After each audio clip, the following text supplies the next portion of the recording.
Vous écoutez Watt FM, vous êtes sur la 100.8, la radio 100% urbaine et dans le 9-12.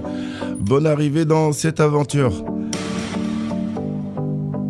Aujourd'hui, dans les opportunités sont ici, nous allons aborder le sujet des opportunités dans l'économie numérique au Burkina. Comment démarrer une entreprise numérique performante en commençant comme jeune entrepreneur.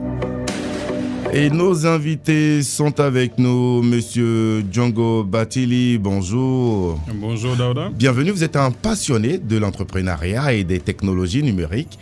Vous avez lancé en mai 2017 au Burkina Sira Labs, un incubateur de projets numériques innovantes plateforme de promotion de l'innovation et de la promotion de l'entrepreneuriat. Un mot là-dessus ? Merci bien Daouda. Donc Sira Lab existe depuis mai 2017 au Burkina. Nous venons juste d'ouvrir le centre à Bobo, le deuxième centre à Bobo. Donc D'accord. On est présent à Bobo et à Ouagadougou aujourd'hui. On accompagne donc les projets, principalement numériques. On accompagne aussi des projets qui ne sont pas forcément numériques. Bertine Ouedraogo, vous êtes passionnée pour la cause des femmes. Et vous avez lancé un projet d'entrepreneuriat et vous préparez le lancement d'une web TV consacrée à l'entrepreneuriat féminin. Pourquoi ? Merci. Positive, c'est un projet de web télé qui fait la promotion de l'entrepreneuriat féminin à travers des vidéos. C'est pour donner une visibilité à ces femmes afin qu'elles puissent mieux se battre au quotidien, pouvoir se faire connaître et mieux vendre leurs produits. Et vous trouvez qu'il y a une grosse fraction entre les hommes et les femmes en la matière ? Non, j'ai opté ça parce que je me dis que si la femme peut le faire, pourquoi pas les hommes ? Donc c'est un combat noble. Alidou Ramba, vous êtes ingénieur IT, consultant fonctionnel en système d'informatisation.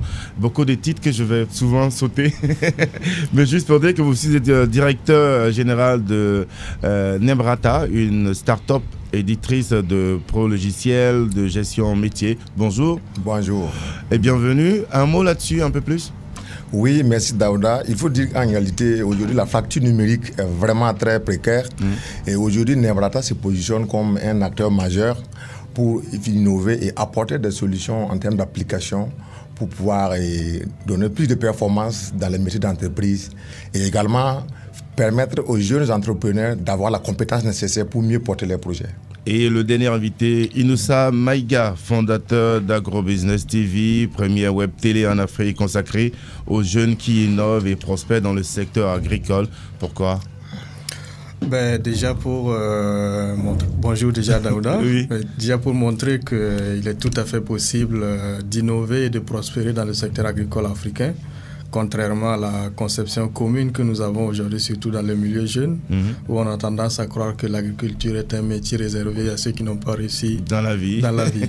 Et pourtant, il existe des filières où on peut apprendre notamment de ce métier. Exactement. Professionnel et scientifique. Tout à fait. Alidou, on va commencer la première question avec vous pour cette série d'entretiens. Alidou, à travers Nemrata, vous animez des sessions de formation officielles Oracle notamment. Quelles sont selon vous les importances que vous accordez au savoir numérique pour l'employabilité des jeunes, notamment avoir un emploi décent? Merci beaucoup Daouda. Il faut dire qu'en réalité, aujourd'hui, comme je l'avais effectivement si bien dit à l'introduction, nous sommes dans un monde aujourd'hui bercé par le numérique et toute entreprise qui a un projet de performance et d'impact a besoin forcément d'un pan numérique pour porter effectivement sa performance. Cela sous-entend qu'en réalité, le savoir numérique est très important à cultiver en ce moment. C'est ça qui motive encore plus Nemrata dans sa quête de la performance en mettant en place des programmes de formation certifiante, notamment à l'endroit des étudiants en fin de cycle et également à l'endroit des professionnels qui veulent encore mieux porter leur carrière et puis également trouver peut-être, je dirais, une seconde jeunesse à leur carrière qui aujourd'hui en termes d'employabilité est un terrain d'entraînement afin d'avoir la transition au niveau de l'entrepreneuriat numérique. Je vous emprunte le mot transition pour faire transition à Sira Labs, notamment qui accompagne la digitalisation des petites entreprises en leur fournissant les connaissances nécessaires à l'exécution interne de certaines tâches informatiques. Est-ce que vous pouvez nous donner des exemples d'impact de la formation numérique sur l'entreprise et l'esprit d'entreprise? Déjà, la formation en général ici, que ce soit pour l'entrepreneur ou l'entreprise ou tout métier, d'une importance capitale. On est dans un environnement aujourd'hui compétitif qui évolue tout le temps. Il faut tout le temps se mettre à niveau, apprendre de nouvelles choses. Et ça bouge beaucoup. Ça bouge beaucoup, surtout dans le domaine technologique. Technologie, ils parlent d'Oracle et autres, mais aujourd'hui, on parle moins d'Oracle, on parle de plein de choses. Parce qu'Oracle, c'est vraiment la base. Aujourd'hui, on va plutôt aller en surface sur les technologies, sur l'application et autres.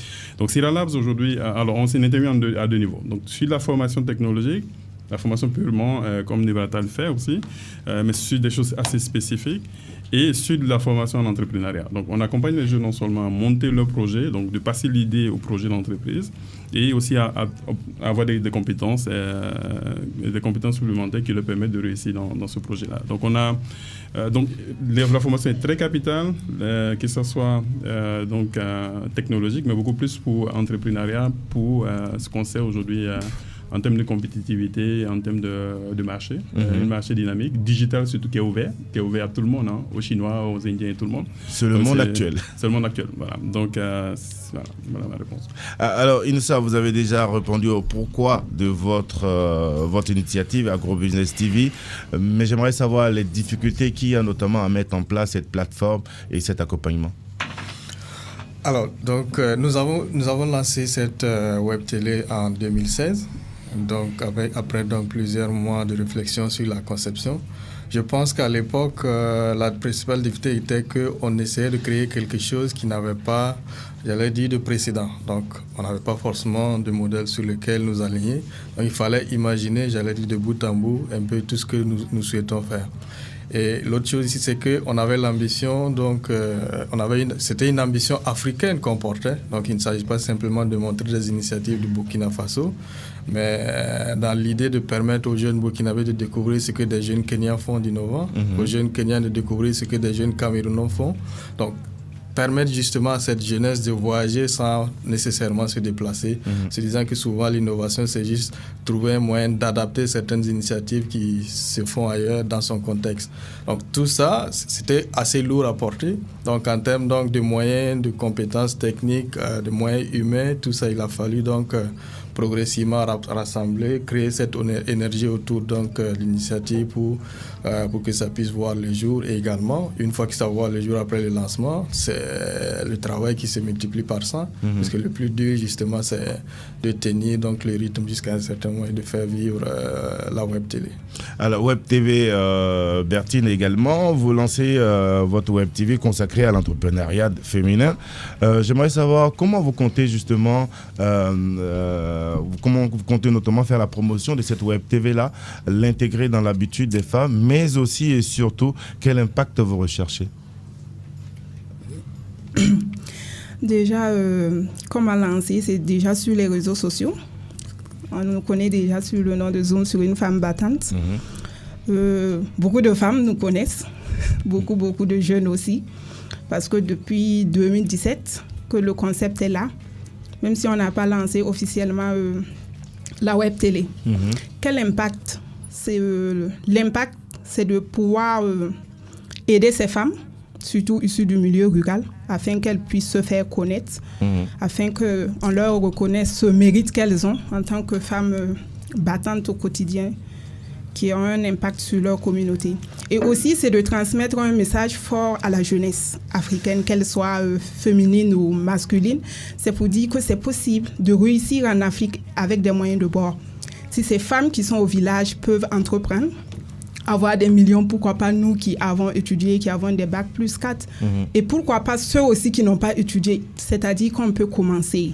Donc, de l'histoire de ces femmes, l'expérience de ces femmes, c'est pouvoir véhiculer un message fort à la jeunesse africaine.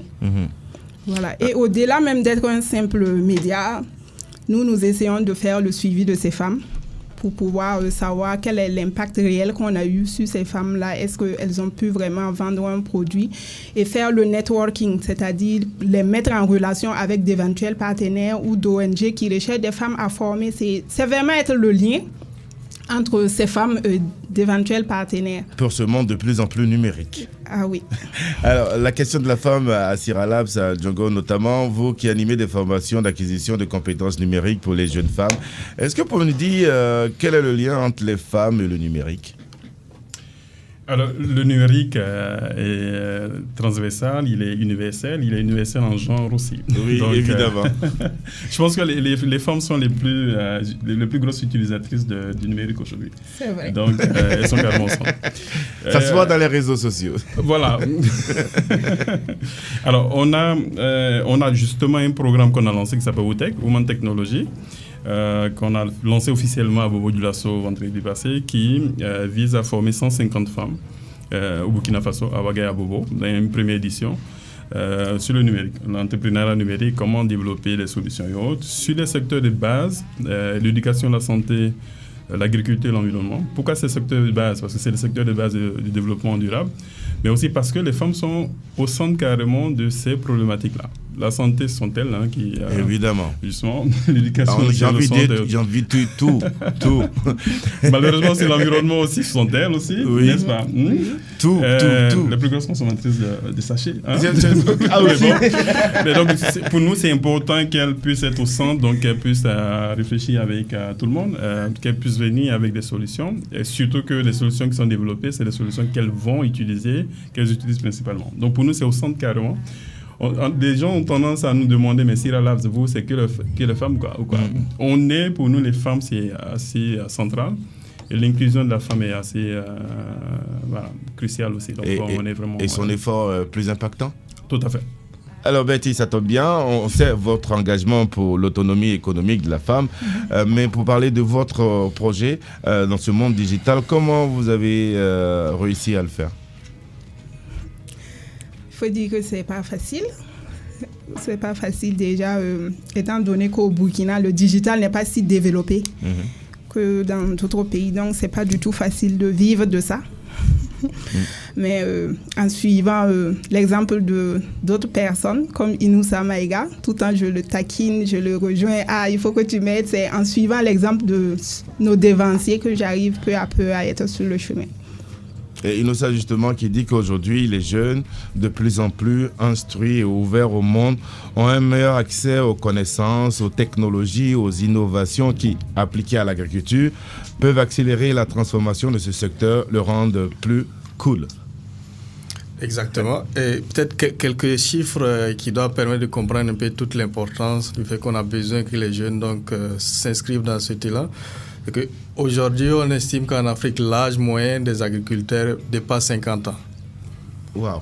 Sur une population continentale qui est à plus de 70% âgée de moins de 35 ans. Donc plus jeune. Donc, on a en fait une minorité de personnes âgées qui travaillent aujourd'hui pour nourrir une majorité de jeunes confrontés à un niveau de chômage sans précédent. C'est curieux. Voilà. À partir de cet instant, je pense qu'avec ces chiffres, ça doit permettre de réveiller tous mes camarades jeunes qui peut-être quelque part sont en train de dormir pour se dire c'est le moment de travailler, sinon l'avenir sera compromis. Qui va nourrir cette population du continent qu'on dit dans 20 ans va doubler. Donc il y a tout un enjeu, donc des défis, mais qui sont également des opportunités, puisque quand on se dit que chaque jour que Dieu fait, chacun de nous a besoin de manger 2-3 fois pour ceux qui sont, j'allais dire, qui ont les dispositions. Donc c'est une opportunité de travailler justement en s'inscrivant dans ce talent pour proposer à ces personnes qui ont de moins en moins de temps à consacrer à l'alimentation, mais qui ont besoin de manger pour pouvoir tenir le rythme. Donc innover, proposer des formes de services, des formes d'aliments qui répondent justement à ce contexte aujourd'hui dans lequel nous vivons, et c'est là où on attend surtout les jeunes. Et quand je dis justement qu'ils ont cette ouverture au monde, c'est qu'on a la capacité de voir aujourd'hui ce qui marche très bien en termes de fourniture d'aliments aux États-Unis ou au Canada ou je ne sais pas où, et de voir en se projetant un peu dans notre société, on voit aussi qu'on s'inscrit dans le même élan.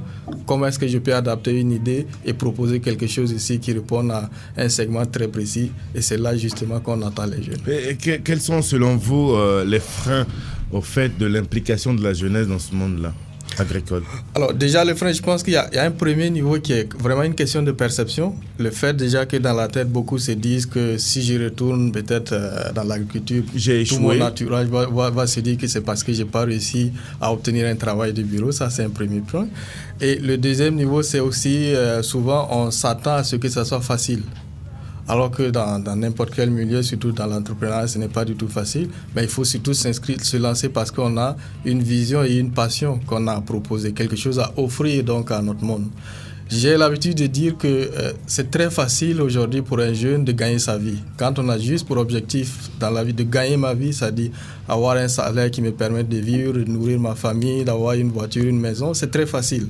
Mais quand on sait que en tant que jeune aujourd'hui, moi, jeune burkinabé, quand j'arrive à l'université, c'est 100 autres personnes, 100 autres jeunes qui n'ont pas eu cette chance-là. Parce qu'on estime à seulement 1% de jeunes qui ont été à l'école qui arrivent à l'université. Donc, quand on réfléchit comme ça, moi, ce que je dois faire, il ne s'agit plus de penser à moi. Je dois réfléchir à comment proposer des opportunités pour permettre justement à ces 100 autres jeunes qui n'ont pas eu la chance d'aller aussi loin à l'école que moi, de pouvoir aussi développer les opportunités. Donc, c'est là qu'il faut donc se dire que les jeunes aujourd'hui, ceux qui ont la chance d'aller loin ou ceux qui n'ont d'une manière ou d'une autre, doivent réfléchir à proposer des opportunités, créer des opportunités qui doivent permettre à un plus grand nombre de personnes de pouvoir avoir les moyens de vivre dignement. Alido, l'avenir c'est aujourd'hui et aujourd'hui c'est le numérique. Comment vous voyez cet avenir-là au Burkina Faso et si des conseils? Oui, merci bien Daouda. L'avenir vraiment c'est le numérique et comme je l'avais dit au début, nous sommes dans une fracture numérique majeure où il y a un grand chantier à défricher, plein d'opportunités entrepreneuriales.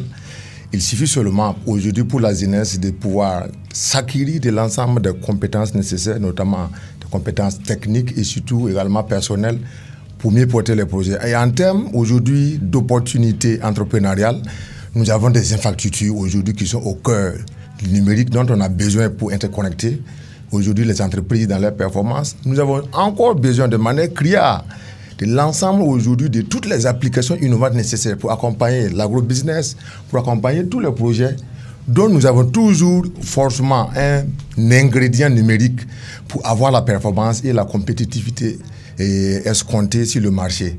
Et tout cela, c'est la compétence qui est le maître mot. C'est notre première substance grise, c'est notre premier actif qu'il faut cultiver. Mais pour pouvoir avoir de la résilience, comme peut-être l'a dit mon ami ici, pour porter les projets, il faut forcément que nous ayons une certaine vision qui caractérise notre différence, notre originalité pour pouvoir porter notre message. Sinon, toutes les formations que nous aurons à faire, la difficulté du terrain et également l'entraînement que nous devons avoir dans l'employabilité pour mieux avoir de l'expérience, pour mieux avoir de l'expertise, pour mieux porter nos projets, seront très difficiles. Donc l'appel que je peux voir ici en termes pour pouvoir avoir une très grande compétitivité numérique, c'est vraiment cultiver sa performance au niveau de la compétence numérique. Parce que c'est un vaste chantier. Et Nebrata est au cœur de ça. Et c'est pour ça d'ailleurs que nous voyons que le terrain est très vert. Il est vraiment très vert. Et nous n'entendons que les jeunes entrepreneurs viennent dessus. C'est vrai aussi qu'il faut également faciliter ces terrains. Peut-être le gouvernement peut mettre en place peut-être certains projets pour encourager la jeune entrepreneuriat dans le domaine numérique afin de pouvoir innover dans le numérique, afin de pouvoir tropicaliser ou bien trouver des solutions propres à nos réalités pour la performance de nos propres entreprises, pour éviter la mortalité infantile de la jeune entrepreneuriat, surtout numérique au Burkina Faso. Alors, oui. Tout le monde est d'accord, l'avenir c'est le numérique et l'avenir c'est aujourd'hui des solutions, il faut en trouver parce qu'on est un peu à la traîne vis-à-vis des autres, mais l'avenir est possible au Burkina Faso dans l'économie numérique. Django, quelles sont les solutions pour vous qui pourraient aider à accélérer et notamment à multiplier ces opportunités? Alors, je pense que le numérique déjà est malheureusement vu par beaucoup de personnes comme quelque chose d'inaccessible. Par les jeunes, quand tu pars dans les instituts de formation, il y a la proportion de personnes dans les filières, on va dire, de gestion sont assez importantes par rapport au numérique. Aujourd'hui, ce qui est intéressant, c'est que le numérique est à un tel point de développement qu'elle est accessible aujourd'hui. J'ai eu la chance de visiter une école qui s'appelle le 42, le 101 plutôt, à Lyon. C'est une école qui est du numérique. du numérique et j'ai rencontré un des jeunes qui est dans cette école, qui était boulanger et qui aujourd'hui qui développe des solutions et des applications. Donc je pense que déjà il faut casser cette vision qu'on a, cette barrière en disant oui c'est compliqué. Non, c'est pas du tout compliqué. Il y a plein de solutions, il y a plein de technologies aujourd'hui qui permettent de développer ces solutions là. Ça c'est la première des choses. Et ça c'est le rôle de pas seulement l'État, c'est le rôle aussi du secteur privé, c'est le rôle de tout le monde. De dire écoute c'est possible, tu peux le faire et on n'a pas le choix. Moi je dis c'est pas je dirais pas le numérique c'est l'avenir, je dirais le numérique c'est on n'a pas le choix. C'est vraiment on est dans la 4e révolution qui est dite numérique. On n'a pas le choix. Le numérique c'est un outil. Il y a peut-être 50 ans ou quand l'ordinateur existait ou 20-30 ans. Aujourd'hui, le numérique, c'est justement ça. C'est l'ordinateur, c'est cet outil-là qu'on utilise dans tous les secteurs d'activité. Donc, il faut cultiver, casser cette barrière-là. Et c'est un travail ensemble qu'il faut faire. Et le numérique, on l'a à portée de main et à la main, à tous les jours. Pour peu qu'on soit déjà à Ouagadougou, c'est une grande chance. On va permettre à certains auditeurs, ceux qui ont des questions, vous pouvez les poser au 65 44 31 31, 72 73 90 90. Je rappelle qu'aujourd'hui, dans les opportunités sont ici, nous parlons du numérique et notamment le sujet abordé sont les opportunités dans l'économie numérique au Burkina. Comment démarrer une entreprise numérique performante en commençant par comme un jeune entrepreneur. Invité M. Django Batili, qui est passionné de l'entrepreneuriat et des technologies numériques. Il est notamment de Sierra Labs. On va prendre un auditeur et continuer. Allô? Allô? Bon, je continue la présentation pour ceux qui viennent de nous rejoindre. Nous avons également Bertine Ouedraogo, elle est passionnée pour la cause des femmes et elle lance aussi sa web TV consacrée à l'entrepreneuriat féminin. Alidou Ramba, ingénieur IT de la structure Nebrata. Nous avons Inoussa Maïga, fondateur d'AgroBusiness TV, premier web TV en Afrique consacré aux jeunes qui innovent et prospèrent dans le secteur agricole. Il est possible de se réaliser à travers le numérique au Burkina. Je sais la réponse de chacun, mais je veux bien sûr la motivation. On va commencer par Bertie. Il est possible, grâce au numérique, de se réaliser au Burkina? Oui, il est bel et bien possible. Il suffit de s'y mettre. Il suffit de s'y mettre. Et d'y croire. Et de ne pas voir les obstacles comme des terminus pour la carrière. C'est ça. On va prendre quelqu'un. Allô? Oui. Bonjour. Voilà, je voulais me demander. Oui. Si genre plateforme qui fait la publicité, la promotion des entrepreneurs, quoi. Et des plateformes qui font de la promotion? Oui, la publicité en ligne, le e-commerce. Le e-commerce. Voilà. Bon, on essaiera de voir. Ok. Merci beaucoup. Allô? Monsieur Daouda. Oui. Je voulais poser la question à votre invité qui parle de l'agriculture. Là. Ok, d'accord. À Maïga? Avec la dominance de l'agro-business. Ok. Par exemple, si tu finis la formation à eux, est-ce qu'ils ont un accompagnement pour avoir une base là-bas? D'accord. L'avenir notamment de l'agriculture face à l'agro-business. On va passer la parole à Maïga. Alors, sa question, c'est de savoir principalement s'il y a un accompagnement que l'on prévoit. C'est peut-être de préciser que AgriBusiness TV, c'est un média qui justement donc, s'attache à mettre en lumière les initiatives de jeunes dans le secteur agricole. Donc, en tant que tel, on ne prévoit pas vraiment, ce n'est pas non plus notre rôle, donc d'assurer un accompagnement à ceux qui souhaitent s'engager. Mais comment vous voyez cette concurrence? Mais cette concurrence, oui.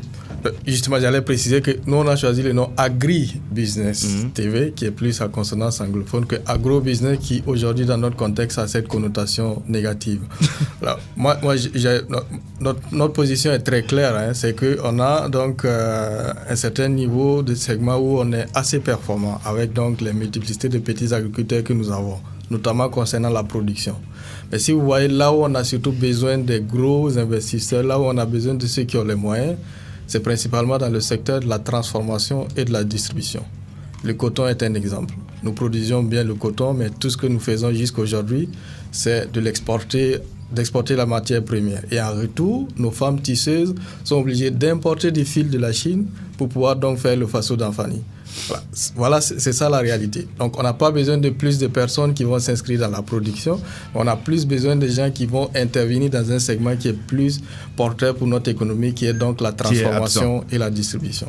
Et justement, est-ce que, pour répondre à la question que j'ai posée à Bertie, il est possible pour vous de se réaliser à travers le numérique ? Il est tout à fait possible. Je pense qu'aujourd'hui, et malheureusement, j'ai pu le constater au niveau de certaines personnes n'ont pas cette conception, mais ils ont plus tendance à voir le négatif. Mais moi, je pense qu'un jeune avec un ordinateur ou un téléphone portable et un accès à la connexion Internet est une entreprise à part entière parce que ça lui permet de faire tellement de choses sans limite, en fait. Et pour ça, il faut à la fois avoir l'esprit ouvert, avoir aussi une ambition et une vision qui vous permettent pas simplement de copier ce que votre voisin fait, mais de vouloir proposer quelque chose. Parce qu'en fin de compte, moi, je pense que quand on se lance, la bonne démarche ne doit pas être de chercher de l'argent, ne doit pas être de réussir individuellement. La bonne démarche doit être chercher à résoudre des problèmes. Moi, j'ai côtoyé des gens qui m'ont fait comprendre, justement, être utile, à mener une vie utile. J'ai côtoyé des gens qui m'ont fait comprendre très tôt que chaque problème d'un Africain est une opportunité d'entreprise. Donc, on doit s'inscrire dans cette démarche-là, proposer des solutions aux problèmes de notre entourage. Et en utilisant donc la force que nous offre donc le numérique, qui nous permet de faire énormément de choses.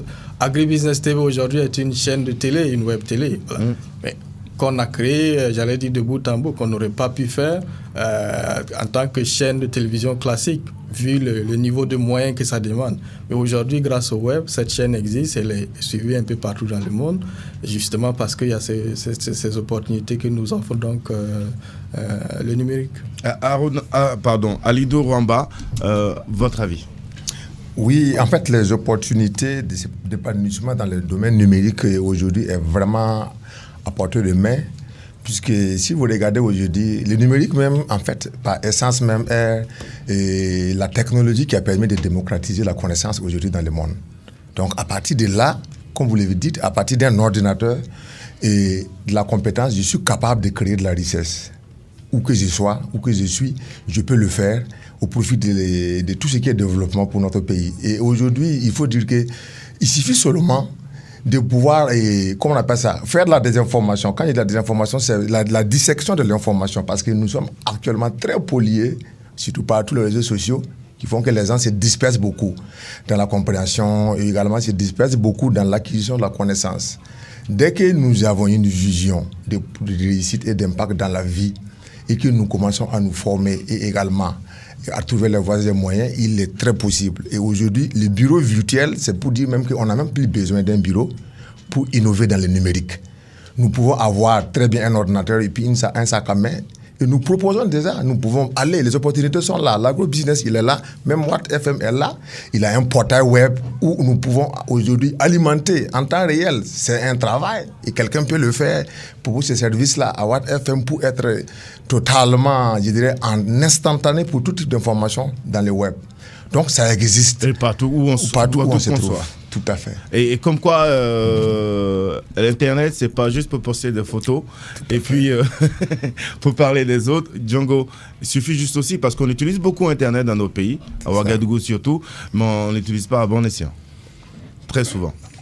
Je ne dirais pas ça. On l'utilise parce que je pense qu'aujourd'hui, on est dans l'ère du numérique. L'ère du numérique, c'est l'ère des données. Donc, il faut qu'on se connecte aussi à Internet, à Facebook. C'est un collecte de données.